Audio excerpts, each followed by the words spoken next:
datang di podcast kami pada kali ini. Kali ini kami akan membahas komponen-komponen yang ada di dalam sistem informasi manajemen bersama teman-teman narasumber yang ada di sini.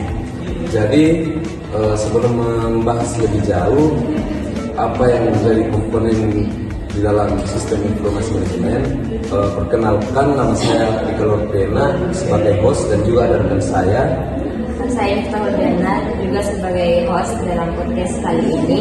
Dan di samping saya ada Sinta Idris, Riki, Reski Babanti, dan juga Nusa Sabila. Nah, sebelum kita masuk ke bahasan apa saja sih yang menjadi komponen dalam sistem informasi manajemen, saya mau nanya nih, gimana kabar teman-teman hari ini? Alhamdulillah baik. Alhamdulillah. Oke, baik teman-teman, kita akan masuk dalam untuk pembahasan kita pada podcast kali ini. Nah, saya akan bertanya kepada teman-teman narasumber yang ada di sini, kira-kira apa itu sistem informasi manajemen? Jadi menurut saya, sistem informasi manajemen adalah sistem yang dirancang untuk menyimpan, mengelola, dan menyebarkan informasi guna untuk memproses pengambilan keputusan dalam suatu organisasi. Oh, jadi di dalam suatu organisasi SIM ini digunakan untuk mengumpulkan serta menyimpan dan juga menyebarkan informasi untuk mendukung proses pengambilan keputusan.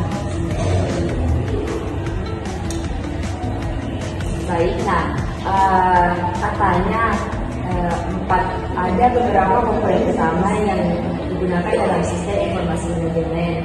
Nah, boleh nggak sih teman-teman menjelaskan apa-apa saja sih komponen utama itu?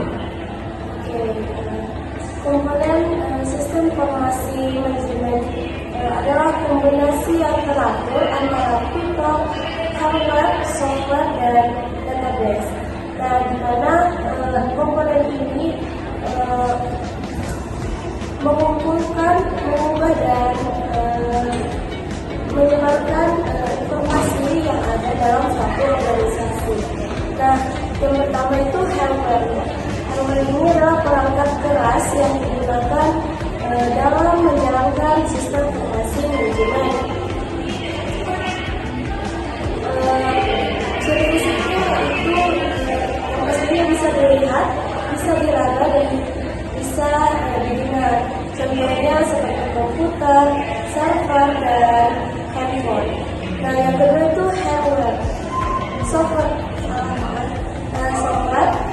di mana perangkat lunak yang digunakan dalam sistem informasi manajemen. Contohnya yaitu perangkat lunak aplikasi, perangkat lunak jaringan, dan perangkat lunak database.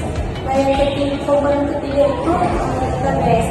Database ini adalah kumpulan informasi yang dapat kita akses dan dikelola dengan mudah, seperti akun dan email. Kemudian yang terakhir pengguna, people. Nah, people adalah pengguna dari sistem informasi manajemen itu sendiri. Jadi kalau tidak ada penggunanya, ya percuma ada sistem informasi manajemen. Jadi komponen utamanya berarti ada 4 ya? Ya, yang pertama ada hardware, software, database, dan juga pengguna. Baik. Nah, setelah mendengarkan dari penjelasan teman kita dari narasumber, tentu saja di dalam sistem informasi manajemen pastinya ada manfaat dan juga tantangan di dalam sistem informasi manajemen tersebut. Jadi kira-kira teman-teman narasumber bisa menjelaskan manfaat atau bisa memberikan contoh manfaat di dalam komponen sistem informasi manajemen tersebut. Pertama, manfaatnya yaitu menjalankan proses sistem informasi seperti semua input dan proses dan output dilakukan lewat perangkat keras, mempercepat pekerjaan, mengelola data menjadi data yang lebih cepat dan efisien, dan menyimpan dan melindungi data.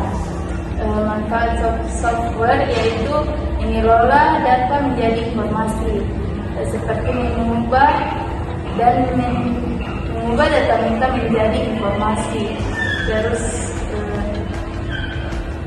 meningkatkan efisiensi kerja, mencatat pencatatan transaksi dan laporan keuangan. Terus manfaat database yaitu menyimpan data secara aman dan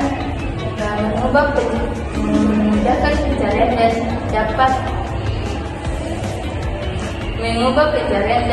data analisis. Jadi itu menjadi manfaat daripada sistem informasi manajemen. Kemudian kan di sini sudah dijelaskan tadi. Nah, teman-teman setelah mendengarkan manfaat pada sistem informasi manajemen dari teman-teman narasumber, tentunya ketika ada manfaatnya pasti ada tantangannya di dalamnya. Jadi teman-teman narasumber, kira-kira apa yang menjadi tantangan daripada sistem informasi manajemen? Oke, baik. Dalam pengaplikasian sistem informasi manajemen tentu ada tantangan. Pertama, sistem informasi manajemen itu sangat bergantung pada data. Jadi apa-apa yang dimasukkan misalnya dalam pengelolaan data pribadi, dalam mungkin pencatatan sipil lah misalnya, tentu bergantung pada itu. Jadi data yang dimasukkan tidak menjadi akurat apabila mungkin pada satu wawancara yaitu mengatakan yang kurang benar atau berbohong. Jadi mungkin pada saat contoh di pasar, pada saat data dimasukkan mungkin keuangannya di kasir itu tidak jujur atau mungkin ada yang diselipkan, itu akan berdampak pada penerapan sistem informasi. Jadi itu membuat keakuran data itu, keakuran informasi yang diberikan itu bergantung pada data. Yang kedua, mungkin dalam perusahaan-perusahaan kecil tentu penggunaan sistem informasinya bergantung pada skala produksi. Mungkin dari untuk perusahaan kecil tentu tidak memerlukan misalnya sistem perekrutan secara daring, karena mungkin akan terkendala biaya operasional yang tinggi karena penerapan sistem ini tentu sangat mahal. Yang ketiga yaitu ketidaksiapan sumber daya manusia dalam suatu perusahaan. Misal ada perusahaan yang mau menerapkan sistem informasi yang baru, tentu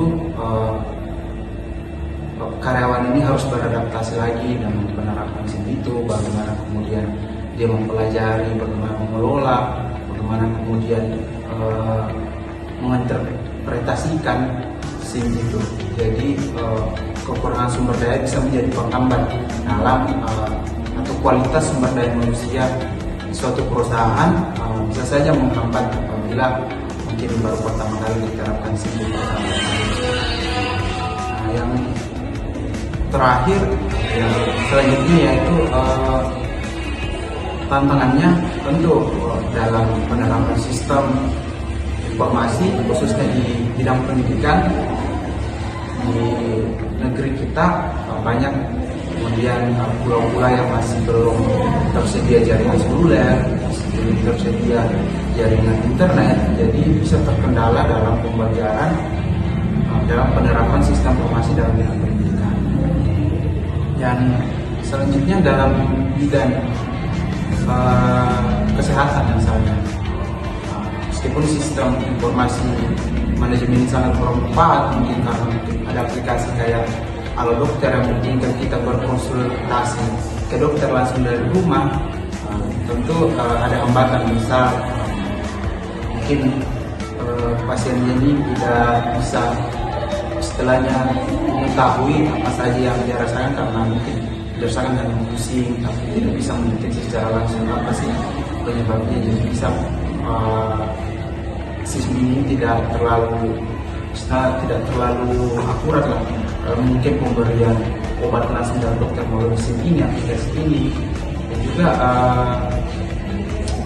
meskipun banyak manfaat kayak seperti disebutkan narasumber yang tadi, tentu dalam misal kehidupan sehari-hari itu bergantung kepada jaringan tadi, data tadi, itu kan harus semua akurat lah, baru bisa program baru bisa memberikan informasi ini yang lebih akurat. Mungkin penerapannya ya seperti e-commerce tadi, banyak kemudian penipuan yang terjadi, ya mungkin kayak kurang data atau mungkin kan kayak data kita yang terlalu sensitif. Di dalam penerapan itu karena tidak ada yang benar-benar aman dalam database sendiri dan tidak ada yang benar-benar safety lah di dalam sistem informasi itu, semua pasti memiliki celah. Seperti contohnya banyak kemudian hacker-hacker yang merampas data-data pribadi, menjualnya ke pasar-pasar gelap, itu kan salah satu dari tantangan sistem informasi manajemen. Mungkin itu saja. Oke. Nah, setelah mendengarkan manfaat dan juga tantangan sistem informasi manajemen, jadi singkatnya itu berarti kembali lagi kepada sumber daya manusianya untuk penerapannya, ya kan? Oke. Terima kasih. Bagaimana teman-teman narasumber boleh tidak ingin menjelaskan bagaimana sih contoh penerapan komponen sistem informasi manajemen dalam suatu perusahaan, atau bagaimana contoh penerapan sistem informasi manajemen ini? Kalau saya sedikit ya sebelum narasumber bicara ini, contoh penerapan yang paling relevan dengan kita mungkin dengan hadirnya e-commerce. Kita kan bisa belanja dari rumah tuh melalui aplikasi penjualan di internet kayak misal Shopee atau Orange. Kita kan tidak boleh sebut-sebut merek kita nih, tidak Yonders kan, kayak mungkin si Ijo atau Gotong, dan itu perusahaan. Mungkin dari segi pendidikan, misal dalam suatu universitas tentu ada penerapan SIM, misalnya dalam kemudahan pengisian KRS, kemudian pendaftaran magang, itu kan bisa dilakukan melalui siakatnya mungkin, atau setiap universitas pasti beda. Kalau di Universitas Sulawesi Barat sendiri ya ada siakat, kita menggunakan pendaftaran magang. Jadi kita bisa di rumah saja untuk mendaftar magang, kita tidak perlu berbelit-belit dengan birokrasi lagi. Kita mau ambil surat ini, kita harus antri. Kita mau ambil rekomendasi dari dosen, kita harus antri lagi karena mungkin dosennya sedang sibuk. Itu kan untuk penerapan dalam sistem perbankan, Pak.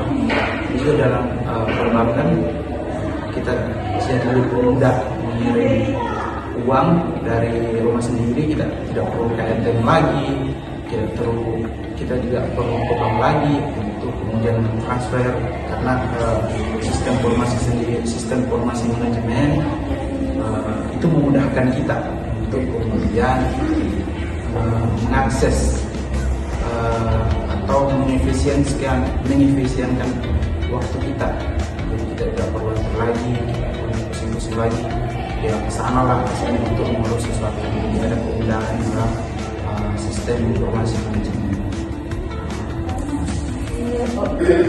Jadi untuk penerapan sistem informasi ini bisa dibilang memudahkan. Jadi seperti kalau mau belanja bisa lewat aplikasi, lewat online. Terus juga kalau contoh di kampus atau universitas itu tidak perlu dipakai kertas untuk absen karena bisa pakai aplikasi.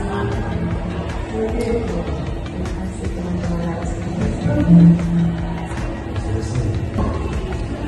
Baik teman-teman, itulah pembahasan kita pada podcast kali ini. Saya Abdika Lordena dan rekan saya Sita Huljana pamit undur diri. Wassalamualaikum warahmatullahi wabarakatuh. Terima kasih teman-teman.